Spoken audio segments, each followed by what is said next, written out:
Stick అయి ఉన్నాము. మేము సెప్టెంబర్ 4 ప్రూవ్ చేసుకుంటాం. ఏంటి నాకు చెప్పకుండా రిలీజ్ కూడా చేసేస్తున్నారండి సినిమా? నేను ఏదో గెస్ట్‌గా వచ్చామనుకుంటున్నాను. రిలీజ్ కూడా చేసేస్తున్నారండి మీరు. ఏమో వీళ్ళ కాన్ఫిడెన్స్ చూస్తుంటే అంటే నీ సినిమా అయితే నేను చూశాను డెఫినెట్గా. నేను నెలకి ఒక 10 సినిమాలు మినిమం చూసి చాలా సినిమాలకి ఏం చెప్తానంటే, అరే బాబు మీరు ప్రసాద్ ల్యాబ్లో అట్లా డబ్బులు కూడా వేస్ట్ చేయొద్దని, వీళ్ళ బిజినెస్ కూడా చాలా చెడగొడుతూ ఉంటాను నేను. అట్లా కాకుండా కొన్ని సినిమాలకి ఏంటంటే మీరు ట్రై చేయండి.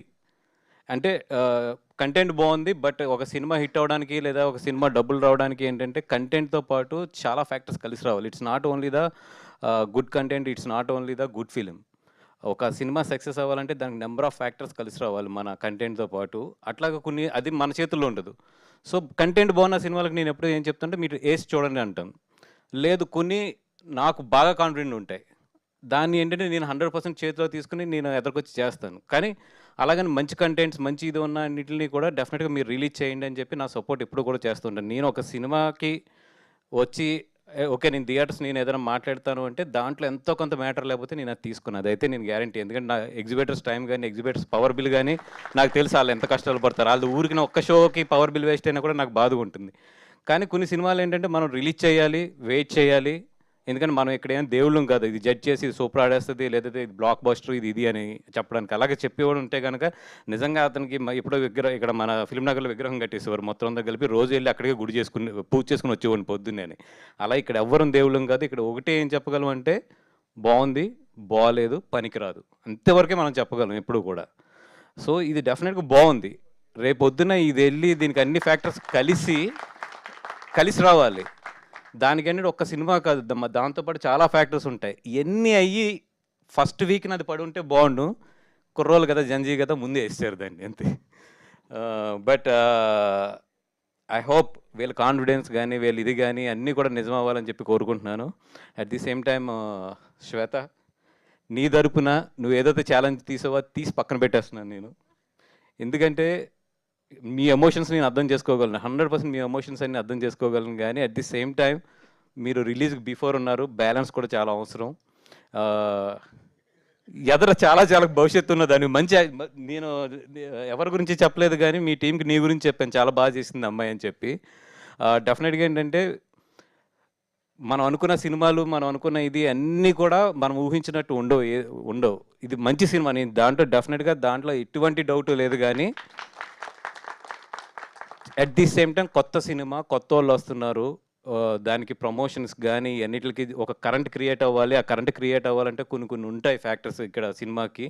ఇవన్నీ కూడా చాలా ఆధారపడి ఉంటాయి. అందుకని చెప్పి మీరందరూ కూడా కొంచెం ఓపిక పట్టండి, చేద్దరు. కానీ సినిమా రిలీజ్ అయ్యాక అన్ని ఛాలెంజ్లో తొళ్ళ కొడతారు. కానీ మేము అలా తొళ్ళ కొట్టి మా తొళ్ళ వాసిపోయి తర్వాత ప్లాస్టిక్ సర్జరీ చేయించుకుని బయటకు తిరుగుతున్నాం. సో కొంచెం ఏంటంటే ఓపికగా వెళ్దాము. అండ్ డెఫినెట్గా వీళ్ళందరూ కూడా చాలా కష్టపడి మంచి సినిమా అయితే తీశారు. ఎస్పెషల్లీ ఈ సినిమా ప్రొడ్యూసర్ని మెచ్చుకోవాలి నేను, తేజాని. ఎందుకంటే 80% ఆఫ్ తన ఫస్ట్ సినిమాలో కానీ ఈ సినిమాలో కానీ 80% ఆఫ్ ద క్రూకి తను కొత్త వాళ్ళకి అందరికీ ఛాన్స్ ఇచ్చారు. ఈ సినిమాకు వచ్చి నేను నిలబడి ఈ స్టేజ్ మీద మాట్లాడటానికి that is one of the factor. అంటే కొత్త వాళ్ళని ఎంకరేజ్ చేస్తున్నారు. డెఫినెట్గా మనం ఎంతో కొంత ఈ సినిమా గురించి మాట్లాడాలి అనేది. Apart from that content is good. ఆ కంటెంట్ గుడ్ కంటెంట్ థియేటర్లోకి వస్తే అది ఎంతో కొంత బాగుతుంది. అండ్ ఎంతో కొంత వీళ్ళందరికీ కూడా అప్రిసియేషన్ వచ్చి ధైర్యం వస్తుందని చెప్పి నేను ఈరోజు వచ్చి ఈ సినిమాకి సపోర్ట్ చేస్తున్నాను. అండ్ సెకండ్ థింగ్, డైరెక్టర్ పాపం చాలా కాన్ఫిడెంట్గా ఉంటాడు ఈ సినిమా మీద. అంతే కాన్ఫిడెంట్గా సినిమా తీశాడు. మంచి కంటెంట్ రాసుకున్నాడు. కానీ మంచి కాంపిటీషన్లో వస్తున్నాడు. మామూలు కాంపిటీషన్ లేదు బయట. నేనైతే ఇంత కాంపిటీషన్లో సినిమా రిలీజ్ చేయను. బట్ వీళ్ళందరూ కూడా ఎంత ధైర్యం చేసి చేస్తున్నారు. వీళ్ళందరి ధైర్యం, వీళ్ళందరి నమ్మకం కూడా నిజం అవ్వాలి. ఎందుకంటే కంటెంట్ బాగుంది కాబట్టి డెఫినెట్గా అది వీళ్ళ కష్టం మాట్లాడాలని చెప్పి కోరుకుంటున్నాను అన్నిటికన్నా కూడా. And our music director Shekhar garu అయితే చాలా బాగా చేశారు. రాలేదు కదా ఈరోజు. శేఖర్ గారు అయితే చాలా బాగా చేశారు. అండ్ శివ నెంబర్ ఇవ్వడం బాగుంది, ఇవన్నీ బాగున్నాయి. కానీ ఈరోజు ఉన్న సోషల్ మీడియాలో అది పాజిటివ్ అయినా నెగిటివ్ అయినా కూడా ఆ నెంబర్ని ఎలా పడితే అలా వాడతారు. నువ్వు మరి అంత ధైర్యంగా అనౌన్స్ చేసావు అంటే ఇవన్నీ ఏంటంటే ఎక్స్పీరియన్స్లు మంచి చెప్తున్నావు. అప్పుడెప్పుడో నేను ఒక సినిమాకి అట్లా నెంబర్ ఇస్తే నేను చచ్చా, అదే నెంబర్ మార్చే వరకు. వాడు బిర్యానీలు పంపాడు, షర్ట్లు పంపాడు, వాడు స్టోర్ పంపాడు. అలాగే లేదు, డెఫినెట్గా సి 100% మీ కష్టం పాజిటివ్ అవ్వాలని కోరుకుంటున్నాం. అట్ ది సేమ్ టైం ఏంటంటే ఇప్పుడిప్పుడు పైకి వస్తున్నారు కదా, కొంచెం ఆ బ్యాలెన్స్డ్గా రండి అంతే. And all the best to the entire team. And డెఫినెట్గా వీళ్ళు ఎంత ఆవేశంగా ఎంత నమ్మకంగా ఉన్నారో సినిమా కూడా అంతే ఆవేశంగా రేపొద్దున్న ఆడాలని చెప్పి కోరుకుంటున్నా. And thank you so much. Please support this film. Thank you. Okay, thank you Vasu గారు. లాస్ట్ పంచ్ ఎప్పుడు నాదే. నేను